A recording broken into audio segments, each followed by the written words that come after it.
दोस्तों, पहली जंग अजीम जो कि एक बहुत बड़ी जंग थी जिसमें लोगों के बेहद नुकसान हुए, किसी का नाक खराब हुआ तो किसी का मुंह। तो दोस्तों, वो जंग तो ख़त्म हो गई, लेकिन इस नतीजे में ऐसे बहुत से सारे लोग सामने आए जिनके फेस स्ट्रक्चर बिल्कुल ही ख़राब होकर रह गए थे। इस सिलसिले में इन्होंने चाहा कि इनकी फेस की खूबसूरती दोबारा वापस आ जाए। पुराने ज़माने में चूँकि मॉडर्न टेक्नोलॉजी बिल्कुल भी नहीं थी, इसलिए इन लोगों के लिए एक फेस मास्क तैयार किया गया ताकि वो लोग उससे जी सकें।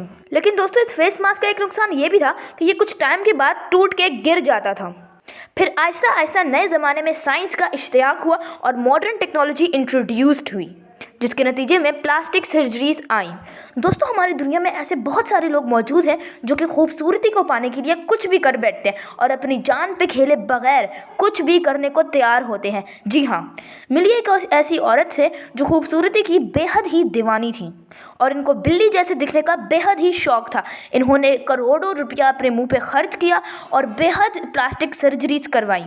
इनके हस्बैंड ने इसे रोकने की बहुत ज़्यादा कोशिश की, लेकिन इन्होंने इनकी एक न सुनी और इसी तरह मुसलसल सर्जरीज करवाती रहीं, जिनके नतीजे में इनका फेस स्ट्रक्चर मुकम्मल बर्बाद होकर रह गया। गाइस, मैं आपसे एक रिक्वेस्ट करना चाहती हूँ कि आप लोग ऐसी चीज़ों से बचे रहें। जो चीज़ हमें अल्लाह ताला ने दी है, हमें उस पर बेहद शुक्र करना चाहिए और ऐसी चीज़ों से बचा रहना चाहिए। ये इस्लाम में बेहद ही मना है और हमें इसे दूसरों को भी तलकीन करनी चाहिए। अगर आपको मेरी वीडियो ज़रा सी भी इन्फॉर्मेटिव लगी हो और इंस्पायरेशन मिली हो तो प्लीज़ मेरी वीडियो को लाइक कीजिएगा, चैनल को सब्सक्राइब करना मत भूलिएगा और मेरे पार्टनर बन जाएं।